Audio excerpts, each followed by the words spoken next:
क्या आपको ऐसा लगता है कि आपका बच्चा पढ़ाई में ध्यान नहीं दे रहा है, पढ़ाई में फोकस नहीं है, उसका कंसंट्रेशन नहीं है या पढ़ाई में वीक है? अगर ऐसा लगता है तो आप सभी पेरेंट्स को ये वीडियो डेफिनेटली देखनी चाहिए, क्योंकि इस वीडियो में हम बात करने वाले हैं ह्यूमन ब्रेन के बेसिक स्ट्रक्चर के बारे में। एक्चुअली इंसान का ब्रेन दो अलग अलग पार्ट में बटा होता है, जिसे हम बोलते हैं लेफ्ट ब्रेन और राइट ब्रेन। और इन दोनों ही हिस्सों में 5 इंपॉर्टेंट पार्ट्स होते हैं जिन्हें हम कहते हैं ब्रेन लोब। और इन ब्रेन लोब के नाम कुछ इस प्रकार से हैं: prefrontal lobe, frontal lobe, parietal lobe, temporal lobe and occipital lobe.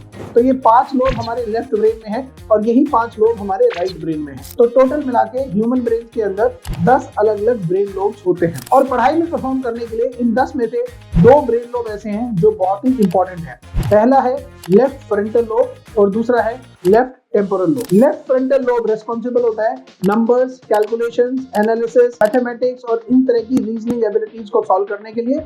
और वहीं लेफ्ट टेम्पोरल लोब रिस्पॉन्सिबल है लैंग्वेज के लिए, वर्ड फॉर्मेशन के लिए, सेंटेंस फॉर्मेशन के लिए, स्पीच के लिए, राइटिंग के लिए, रीडिंग के लिए, इन सब चीजों के लिए। तो लेफ्ट फ्रंटल लोब नंबर्स और कैलकुलेशन से डील करता है और लेफ्ट टेम्पोरल लोब लैंग्वेज और स्पीच से डील करता है। और हमारे एकेडमिक्स में, हमारे स्कूल में बच्चों के जितने भी करिकुलम होते हैं, जितना भी उनका सिलेबस होता है, वो सारा का सारा सिलेबस या तो नंबर की फॉर्म में होता है और या फिर वो वर्ड्स की फॉर्म में होता है। और यदि आप चाहते हैं कि आपका बच्चा एकेडमिक्स में परफॉर्म करे तो आपके बच्चे का लेफ्ट फ्रंटल लोब और लेफ्ट टेम्पोरल लोब बहुत स्ट्रॉन्ग होना चाहिए। और अगर इन दोनों लोब्स में से कोई भी एक लोब वीक है तो आपका बच्चा पढ़ाई में उतना अच्छा परफॉर्म नहीं करेगा, वो एवरेज, बिलो एवरेज या एक मीडियोकर स्टूडेंट बनकर ही रह जाएगा। और अगर आपको नहीं मालूम कि आपके बच्चे का लेफ्ट फ्रंटल लोब और लेफ्ट टेम्पोरल लोब किस कंडीशन में है, उसकी क्या स्ट्रेंथ है, वो कितना स्ट्रांग है या स्ट्रांग नहीं है, उसके लिए हम रेकमेंड करते हैं साइंटिफिकली प्रूवन असेसमेंट, जिसका नाम है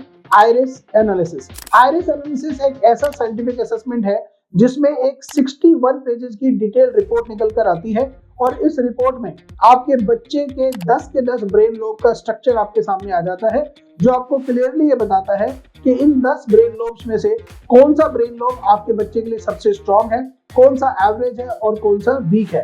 तो यदि आप ये जानना चाहते हैं कि आपका बच्चा एकेडमिक्स में अच्छा क्यों नहीं कर रहा है, तो आपको ये पता होना चाहिए कि उसका ब्रेन एक्चुअली किस चीज के लिए बना है। अगर वो एकेडमिक्स में अच्छा नहीं कर रहा है तो डेफिनेटली उसका लेफ्ट फ्रंटल लोब और लेफ्ट टेम्पोरल लोब उतना स्ट्रांग नहीं है। लेकिन अगर ये दोनों लोब उतने स्ट्रांग नहीं है तो मुझे पूरा विश्वास है कि उसके ब्रेन के दूसरे कोई लोब्स होंगे जो स्ट्रांग होंगे, जो बेसिकली स्पोर्ट्स के लिए हो सकते हैं, म्यूजिक के लिए हो सकते हैं, सिंगिंग के लिए हो सकते हैं, पेंटिंग के लिए हो सकते हैं या किसी और चीज के लिए हो सकते हैं। ऑब्वियसली उन लोब्स के बारे में हम आने वाली वीडियो में बात करेंगे, लेकिन इस वीडियो में हम प्राइमरली बात करना चाहते हैं एकेडमिक परफॉर्मेंस की।